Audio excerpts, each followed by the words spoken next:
સાચો આદિવાસી છે એ આદિવાસી પોતાના પ્રમાણપત્રો પ્રમાણિત કરવામાં અથવા તો કહી શકાય પુષ્ટિ કરવામાં પગના તળિયા ઘસી નાખે છે, પરંતુ એને એસટીનું યોગ્ય પ્રમાણપત્ર મળતું નથી.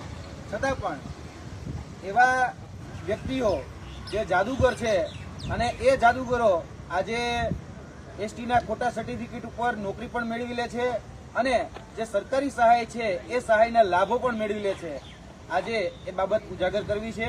ખાસ કરીને જોવા જઈએ તો અમારી સામે એક જ પિતાના બે પુત્રો, જેમાંથી એક પુત્ર ઓબીસીના સર્ટિફિકેટ ઉપર 2015ની જે રેવન્યુ તલાટીની જે પરીક્ષા હતી એ રેવન્યુ તલાટીની પરીક્ષા જામનગર પોસ્ટિંગ સાથે એ વ્યક્તિ પાસ કરે છે.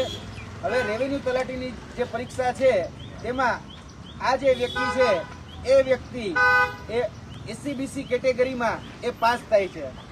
1046માં રેન્કે પાસ થયેલો વ્યક્તિ હરેશભાઈ રેવાભાઈ સરસૈયા, જે હાલમાં મોરબી ખાતે પોસ્ટેડ છે. તેનું પોસ્ટિંગ હમણાં બદલી થઈ અને જામનગરથી મોરબી આવેલા છે. આ વ્યક્તિ એ ઓબીસી કેટેગરીના સર્ટિફિકેટ ઉપર ત્યાં નોકરી મેળવે છે. ત્યારબાદ તેનો જ સગો ભાઈ એ નવગણ રેવાભાઈ સરસૈયા, તે અમદાવાદ મ્યુનિસિપલ કોર્પોરેશનની જે હમણાં જ જુનિયર ક્લાર્ક દ્વારા જે જુનિયર ક્લાર્કની જે ભરતી બહાર પડી હતી તેમાં આ વ્યક્તિ એસટી એટલે કે અનુસૂચિત જનજાતિના કેટેગરીના સર્ટિફિકેટ ઉપર એ નોકરી મેળવે છે. આ જોવા જઈએ તો બંને સગા ભાઈઓ છે અને તેના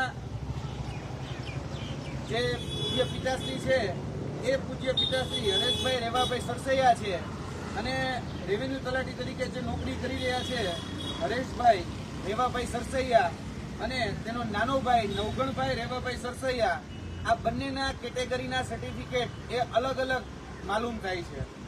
અહીંયા જોવા જઈએ તો મામલો ખાલી અહીંયા પૂરતો જ એ સીમિત નથી, કેમ કે આમાં જે 2021ની જે તાલુકા પંચાયત જિલ્લા પંચાયત જે સ્થાનિક સ્વરાજની ચૂંટણી હતી તેમાં નવગણભાઈ રેવાભાઈ સરસૈયા એ ભારતીય જનતા પાર્ટીમાંથી ઉમેદવારી નોંધાવે છે. અરણી ટીંબા જે વાંકાનેરની જે સીટ છે એ તાલુકા પંચાયતની વાંકાનેરની સીટ ઉપરથી એમાં ઉમેદવારી નોંધાવે છે અને તેના એફિડેવિટમાં એ પોતે અનુસૂચિત જનજાતિ છે તેવું તે લખે છે. એટલે આ છે નવગણભાઈ રેવાભાઈ સરસૈયા.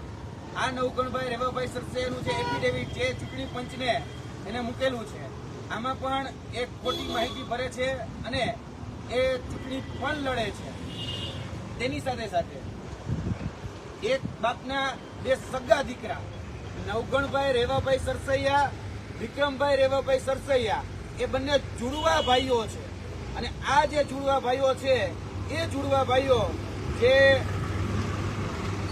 મહાત્મા ગાંધી નરેગા યોજના એટલે કે મનરેગા જે યોજના છે તેમાં પણ ફોર્મ ભરે છે.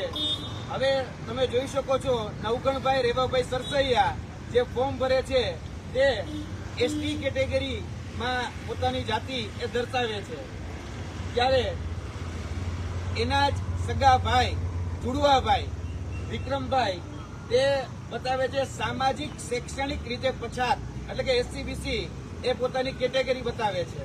ત્યારબાદ એના જ ત્રીજા ભાઈ સરસૈયા પ્રવીણભાઈ એ સામાજિક શૈક્ષણિક રીતે પછાત એ પોતાની કેટેગરી એ દર્શાવે છે. ત્યારબાદ એના બીજા અન્ય ભાઈ એ પણ સામાજિક શૈક્ષણિક રીતે પછાત એ પોતાની કેટેગરી એ દર્શાવે છે. હવે જોવા જઈએ તો આ બધા જ ભાઈઓએ ક્યાંક ને ક્યાંક મનરેગાનો લાભ લેવા માટે જે ફોર્મ ભરેલા છે, લાભ લીધો કે નથી લીધો એમને ખબર નથી, પરંતુ આ જે ફોર્મ ભરેલા છે એની બધી જે વિગતો છે એમાં પોતાની જે કેટેગરી છે એ સામાજિક શૈક્ષણિક રીતે પછાત એ વ્યક્તિ દર્શાવે છે.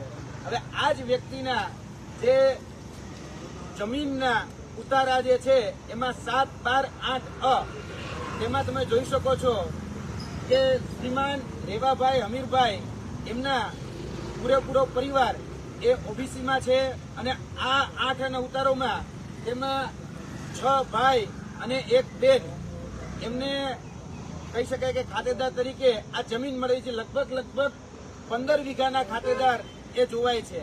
હવે 15 વીઘાના ખાતેદાર છે છતાં પણ એને જે સરકારી સહાયો કહેવાય એ સરકારી સહાયો પણ મેળવી છે. મનરેગા યોજના એ જોવા જઈએ તો બીપીએલ ધારકો હોય, ખાસ કરીને બિલો ધ પોવર્ટી લાઇનમાં જે ખૂબ ગરીબ હોય એ લોકોને રોજગારી આપવાનું કામ આ મનરેગા યોજના કરે છે. એમાં પણ ક્યાંક ને ક્યાંક ખોટું પ્રમાણપત્ર રજૂ કરી અને એમાં પણ એનો લાભ લીધેલો એ આમાં જણાય છે. હવે જોવા જઈએ તો ક્યાંક ને ક્યાંક આ જે ખોટા પ્રમાણપત્રો છે એ ખોટા પ્રમાણપત્રોની તપાસ જે અમદાવાદ મ્યુનિસિપલ કોર્પોરેશન એએમસી ને જુનિયર ક્લર્કની જે ભરતી થઈ એમાં કોઈ જ જાતની તપાસ કરવામાં નથી આવી. તેની સાથે સાથે જે ચૂંટણી અધિકારી છે 2021ની અનીડિમ્બા સીટ ઉપરથી જે વ્યક્તિ વાંકાનેરમાં ચૂંટણી લડ્યા તેમાં ચૂંટણી પંચે પણ એ દરકાર નથી કરી કે આનું આદિજાતિ અનુસૂચિત જે જનજાતિ છે એનું સર્ટિફિકેટ યોગ્ય છે કે નહીં એ તપાસ નથી કર્યું. એટલે એસટી કેટેગરીનું સર્ટિફિકેટ એ ખોટું છે એની તપાસ એ ચૂંટણી પંચે પણ નથી કરી અને તેની સાથે સાથે જે ભરતી બોર્ડ છે એ ભરતી બોર્ડે પણ નથી કરી. હવે જોવા જઈએ તો આ નવગણભાઈ રેવાભાઈ સરસૈયા આ ફક્ત એક ઉદાહરણ છે. અમદાવાદ મ્યુનિસિપલ કોર્પોરેશનની અંદર જે એસટી કેટેગરીના માધ્યમથી જે લોકો વર્તમાનમાં નોકરીએ લાગ્યા છે તે તમામની તપાસ થવી ખૂબ જરૂરી છે. કેમ કે આમાં બીજા અન્ય ઉમેદવારો પણ ખૂબ શંકાના દાયરામાં છે. કેમ કે આ વ્યક્તિ જે છે એટલે કે નવગણ રેવાભાઈ સરસૈયા એ નથી ઉમરગામથી લઈને અંબાજી સુધીનો વ્યક્તિ કે નથી એ સૌરાષ્ટ્રના ગીર, બરડો કે આલેચમાં રહેતો વ્યક્તિ એટલે કે આદિવાસી વિસ્તારમાં પણ નથી અને આદિવાસીના કહી શકાય કે સીધી લીટીના કોઈ વારસદારમાં હોય તો વારસાઈમાં કે લોહીના સંબંધમાં પણ આ વ્યક્તિ નથી. અને એવું તો બિલકુલ ન બની શકે કે એક વ્યક્તિ ઓબીસીના સર્ટિફિકેટ ઉપર રેવન્યુ તલાટીમાં લાગે અને એક વ્યક્તિ એસટી કેટેગરીના સર્ટિફિકેટ ઉપર જુનિયર ક્લર્ક ઉપર લાગે. એટલે અહીંયા મસ્ત મોટું કૌભાંડ એ સરકારની અધિકારીઓની તંત્રની આંખમાં ધૂળ નાખી અને કરવામાં આવેલું છે.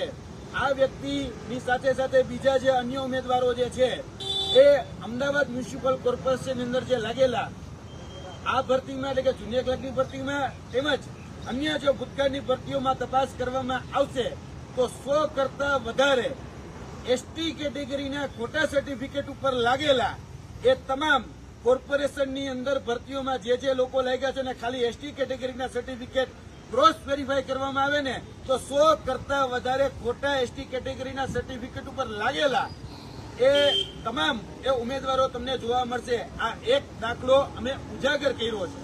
જોવા જઈએ તો આ દાખલો ફક્ત ઉજાગર થયો છે. એક ભાઈ રેવન્યુ તલાટી છે અને એક ભાઈ જુનિયર ક્લાર્ક છે. એક એસસીબીસીના સર્ટિફિકેટ ઉપર છે, એક એસટી કેટેગરીના સર્ટિફિકેટ ઉપર છે. આ ખાલી ઉજાગર થયું છે. બાકી આવા ઘણી બધી જગ્યાએ ઘણા ખોટા સર્ટિફિકેટના માધ્યમથી અમને માહિતી મળી છે. જ્યાર સુધી અમે ગામમાં તપાસ કરી ત્યારે આ વ્યક્તિ એ વાંકાનેરના વસુંધરા ગામનો વતની છે. વસુંધરા ગામની જયારે અમે તપાસ કરી ત્યારે અમને જાણવા મળ્યું કે આ વ્યક્તિએ બોગસ સર્ટિફિકેટની સાથે સાથે બોગસ લેટર પેડો બનાવ્યા છે, બોગસ સહીઓ કરી છે, બોગસ સહીઓની સાથે બોગસ સ્ટેમ્પ બનાવ્યા છે.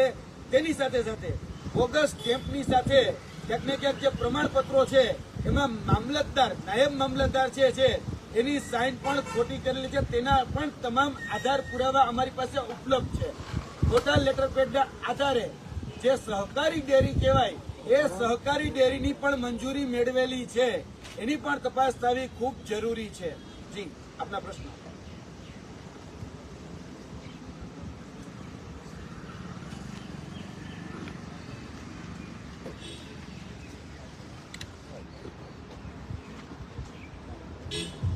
ઓકે.